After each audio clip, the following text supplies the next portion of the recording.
Vulnerability. Sometimes when you hear that word, you kind of just want to cringe and be like, oh my gosh, I don't want to be vulnerable.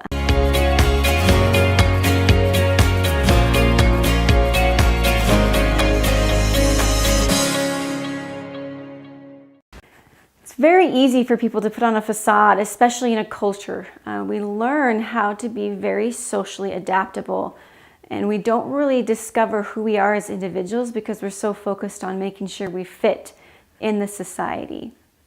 Throughout this entire process, I really am trying to be very vulnerable with how I'm feeling and what I'm doing.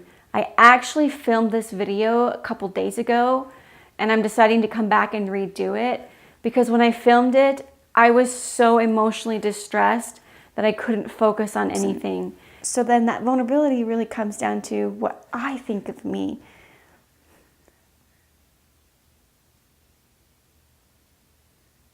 Throughout my life, I've always portrayed this concept of that I am worth it, that I will fight for the good fight, that I am worth being a good mother. And knowing that I am a good person, it was an interesting concept to say, if I know I'm a good person, then why do I still feel like I'm not good enough?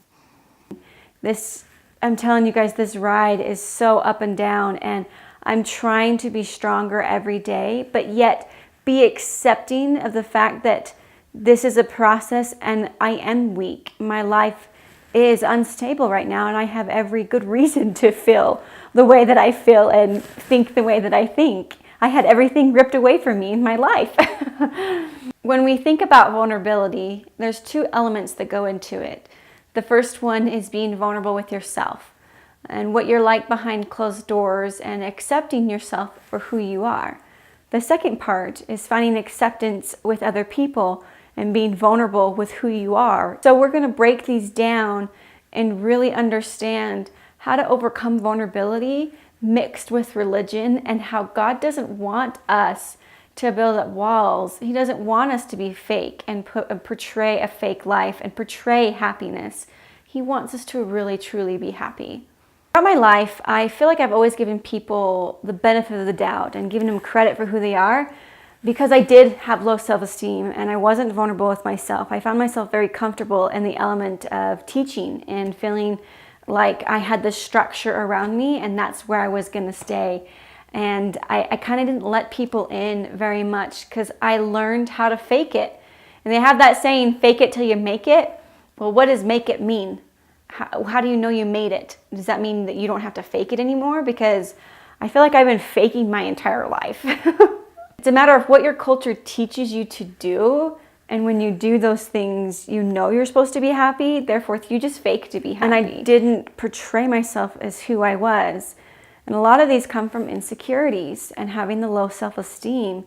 So going back to trying to build that confidence of low self-esteem and worthiness and that you are good enough. I was in a very toxic relationship in my marriage, and it did affect my self-esteem and it affected how I viewed myself. There was a point in time in my marriage that I actually was trying to give myself some therapy because I was in such shock on how much I hated myself. I hated my body. I hated my hair. I hated everything. I hated my big nose. I mean, I hated everything about myself. But I knew that God made me and that I was perfect in His image. And so I was trying to accept that and realize that.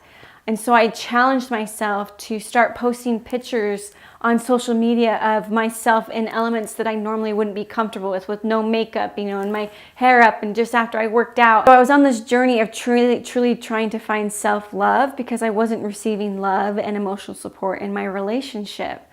So I actually made this chart and I got out this big piece of paper, and on this paper it said how I feel and how I want to feel, how I view myself and how I want to be viewed. Looking back at that chart, I had it all wrong. I wasn't listening to how I truly felt and realizing that I was being emotionally abused and I was being manipulated to feel a certain way about myself. Because if I was honest with myself, I knew that I was strong and that I was powerful and that I was good enough. But I kept questioning that. So ask yourself this today. Do you really know that you're good enough? Do you really believe it? Or are you really questioning this? And are you faking it till you're going to try to make it? Or are you really going to head it on straight and say, actually, I don't need to try to fake it because I love me? So instead of looking at this chart that I was doing as how I want to feel and how I do feel versus especially this one, how I view myself and how I want other people to view me. I mean, that just screams emotional abuse right there. That people were viewing me in ways that I wasn't portraying myself, I thought. I was so confused why people thought that I was someone who was always so demeaning and so confrontational, and that I had anger issues. People truly believed this about me, and it shocked me that I didn't feel that way inside. So why were people thinking that and feeling that about me? I've always had this image of myself that I've wanted to accomplish, and it definitely wasn't that. And I do everything I can to try to make sure that I'm at peace with who I am. So I actually have these charts still. They're sitting on this floor, and I've held on to them because it's a testament to me that I was in a relationship that was toxic, and it wasn't real, and it wasn't who I was, and it wasn't what I deserved to be treated. And I went on a tangent there, but I want to go back to understanding this vulnerability part and being able to accept you for who you are and truly working on that. This does take effort, as anything in life is going to take effort. You really need to think about how you love yourself, why you love yourself, and what you're going to do because of it. We know that everybody has equal value. Everybody has the same worth in the sight of God because we were created in His image. We know that we are capable of fulfilling our potential because God gave us the opportunity and gave us agency to accomplish it. We know that when we look in the mirror, if we tell ourselves that we're ugly, we're shaming the artist that created us. We're lying to ourselves, and we're breaking the commandment of thou shalt not lie, because if you think that you aren't worth just as much as I am, that's lying. And you are lying to yourself. So every time you're faking it to make it, you're lying to yourself. Just be who you are and embrace that and love it. We know that this life is about being able to control our natural appetites and desires and to align them with our spiritual sense. I can't tell you how many times in my life I have felt like my spirit is like way ahead of my physical body. Like for some reason, my spirit just gets it, but my body's just not there when it comes to temptations, insecurities, self-worth, and relationships. You think about these scenarios in your brain of like, I'm going to do this and I've got this. Let's say you're in a relationship and you really want to tell this person that you like them. And then you have like this whole practice of what you're going to do all by yourself because you are able to be vulnerable with yourself. And then you get in front of that person and you're like, crap, I can't do this. Why? Why can't you be vulnerable with yourself? Why can't you accept that you have flaws and that's okay? And however you say what you say is perfect because you said it. And to own what you say. We worry way too much what the culture expects of us and not enough on what we expect from ourselves. Here's me being vulnerable right here, right now with you. My biggest vulnerability issue that I've had in my life is my physical body. I was born kind of bigger boned and I've got bigger features on my body. And it's been very difficult for me because I compare all the time. I'm, wondering, oh, what about this person, this person? I hate my calves. My calves are so thick. And just thinking about all of these things that are negative about myself, it's so easy to fill our world with negativity. Vulnerability out the door. Love who you are and accept who you are because no one's going to accept you more than you are. Be comfortable in your own skin, and whatever words come out of your mouth, let them be great. Be confident in what you say and be okay that not everybody's going to like you.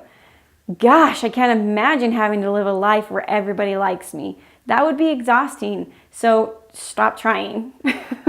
There's a battle that I have from being divorced, and that is that there's always two sides to the story. I will always, for the rest of my life, have my character challenged because of accusations that were pointed towards me and the people, what they believe and think and feel about me. I went through this battle of always trying to feel like I had to defend myself. And I wanted to revive who I was. I wanted to say, no, I am actually a really good person and I really didn't do anything wrong and I don't understand why this happened. And I just want to kind of reach out to those people and say those things. But then I have to come and realize that I know within my heart that I am a good person and I don't need to defend my character in front of certain people. I don't need to let them know that I really did no wrong and that I was served unjustly.